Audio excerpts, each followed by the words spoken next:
Something cold and hard slams against your face, and you are jolted into panicked wakefulness. It's the floor of the cave. Loki has dropped you once again like a sack of bricks.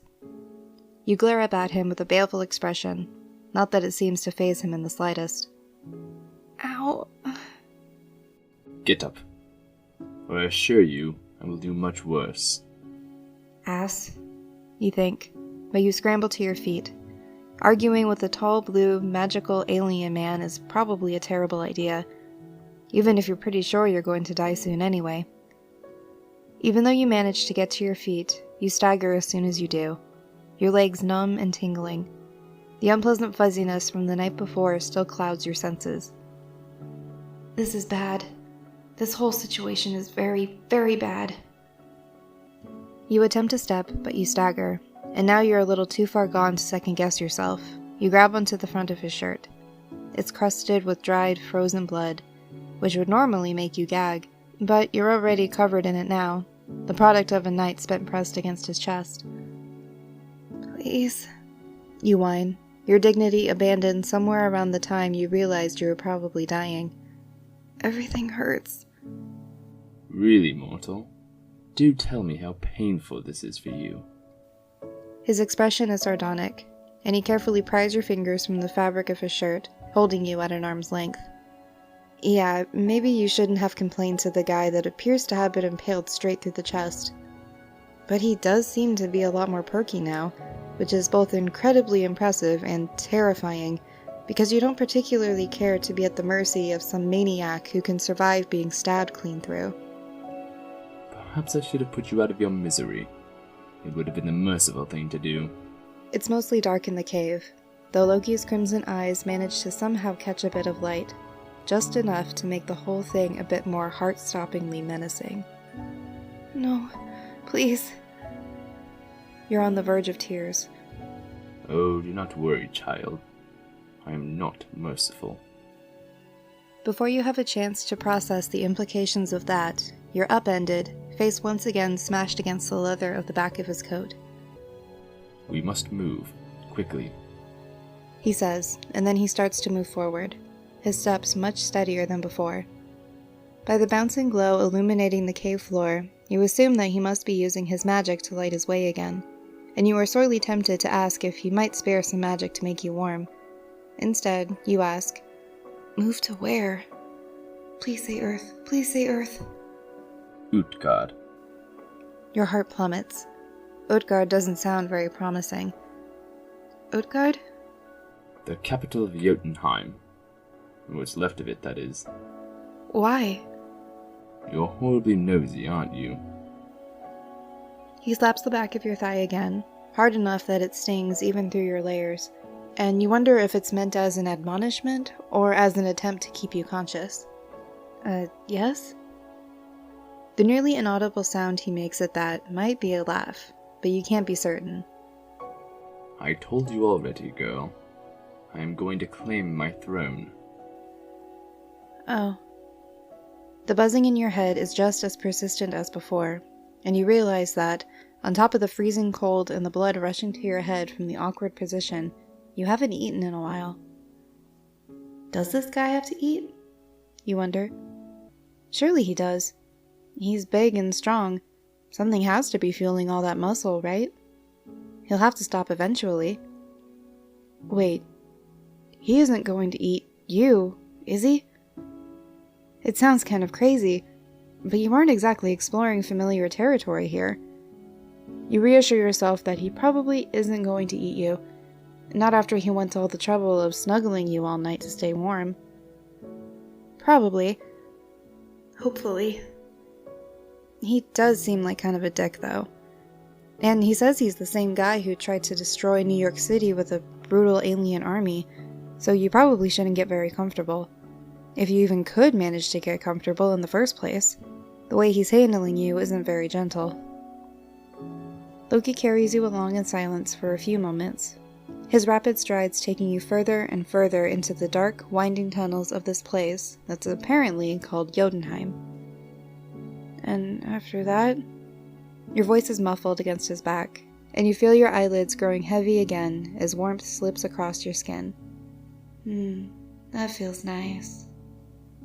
And after that is none of your business, is it? There's a terse, mocking sort of pleasantness to his tone, and you close your eyes. Ass, you think again.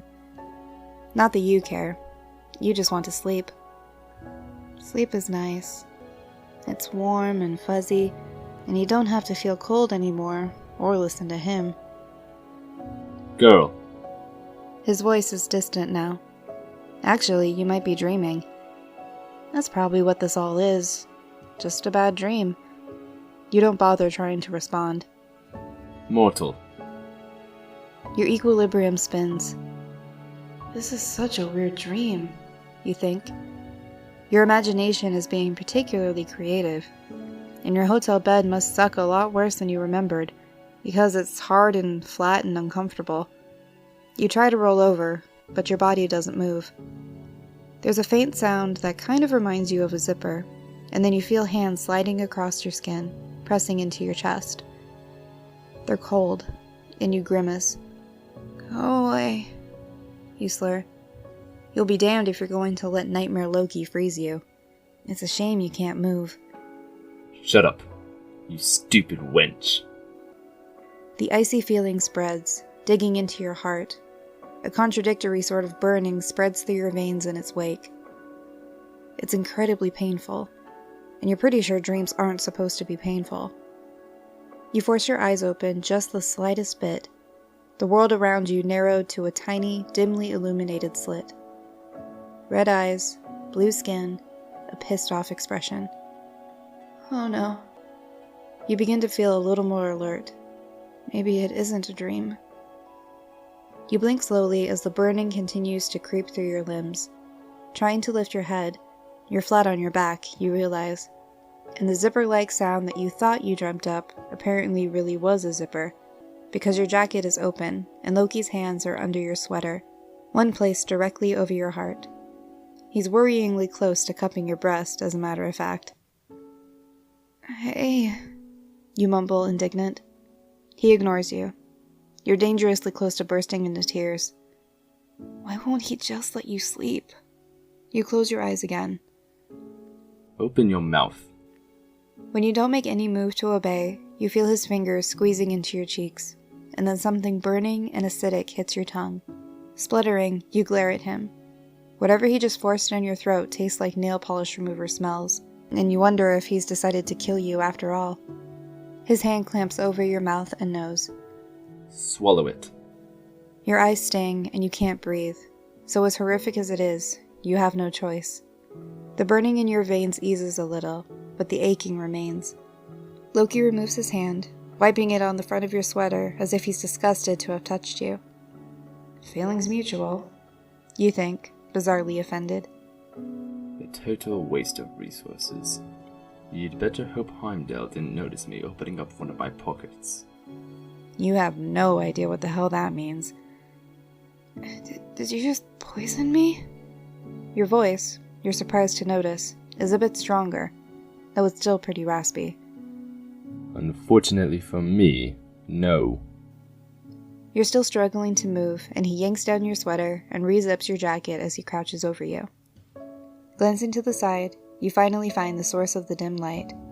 There's a luminous ball floating a few feet off the ground. Huh. Your mind is having a difficult time processing all this magical stuff. Loki tugs off his weird leather and metal coat vest thing and hauls you to a seated position by your collar. Stay, he says, and you try not to fall back against the rocky cave floor as he wraps the thing around your torso. Useless. Apparently not. You want to snap, because clearly he needs you for something. Otherwise, you'd be a popsicle right now. This time, when he lifts you, he cradles you to his chest instead of slinging you over his shoulder. It's a massive improvement, although you don't really know how you feel about having this guy carrying you bridal style into the dark on a weird alien planet. At least you can see where you're going now, and the glowing ball of light illuminates the tunnel as he presses onward, his pace becoming more and more rapid. He's clearly in a hurry. You are too. Whatever he did warmed you up, sure, but this place is clearly not designed to accommodate human physiology, and you just want to go home. You squint up at his face. There was a pattern there when he first showed up, you're almost certain. But now his skin is smooth. Smooth, but still blue. So, does Thor look like this sometimes, too? Based on the fire in his eyes as his gaze snapped down to your face, that might have been a bad thing to ask. What? Blue. Does Thor turn blue? No. Even through the layers of your jacket and the leather wrapped around you, you feel his grip tighten. You lapse into silence. The more alert you become, the more you remember that you really, really need to be careful with him. He's extremely dangerous, and the broadcasts from the Battle of New York flash across your memory. Extremely dangerous, and he has no regard for human life. Just who you want to have staving off your seemingly inevitable demise. Unfortunately, the fact that you're a little more clear-headed now just makes the awkwardness and the boredom of being carried along in the silence that much more awkward, and you lean your face against his chest. It's not very comfortable, what with all the leather and metal and blood, but you're past caring. If you fall asleep again, I'm going to hurt you. What? You squeak. That hardly sounds fair. Especially considering that you've literally nothing else to do. If you fall asleep, you will very likely not wake up. And that would mean I wasted my efforts for nothing. So remain alert. Groaning, you turn your head to burrow further against his chest. Loki tenses. Talk then. Tell me the plan. It's bold of you to ask, and you don't expect a response. But after a moment of uncomfortable silence, he speaks. Joutenheim is mine by birthright. When we reach Utgard, I intend to seize the throne. Yeah, good luck with that, buddy, you think. Because your new travel partner doesn't look like he's in the condition to do much conquering. He's probably going to get both of you killed. Why do you want this place? I don't. I want Asgard. Asgard is a somewhat familiar concept. That's where Thor is supposedly from, right? And Loki too, you thought, since word on the street is that they're related. Why Asgard? Because it is mine. Mine by legal succession, and it was taken from me. He looks like he's contemplating murder as he stares ahead down the tunnel. Okay, maybe we should talk about something else. Aren't you cold? No, I was born in this realm. We will stop and rest once more before we arrive in Utgard. I am still mending my wounds. You hum in acknowledgement. You wouldn't happen to have food, would you? He sighs in irritation. No, you'll have to wait until we reach the palace. Considering he's supposedly the inspiration for the mythical god of lies, he definitely isn't going to be a very good conversational partner. For a while, you simply look up and study his face.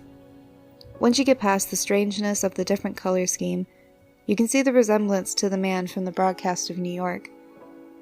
There's a sort of smooth sharpness to his features. He definitely has that classical, handsome villain thing down. And his hair is nice. It looks a little crazy right now, but it's still nice. Probably soft. And his mouth is kind of nice, too, when he isn't sneering. Probably gonna die anyway. Might as well enjoy the scenery. Loki gives you a strange look. What are you doing? Nothing, you mumble, cheeks crimson. Could he tell what you've been thinking? No, of course not. He just noticed you staring for too long. But his face is perplexed now, brow creased in confusion. It's almost endearing, after all the snarls and glares. Your scent changed, he says carefully, almost accusatory.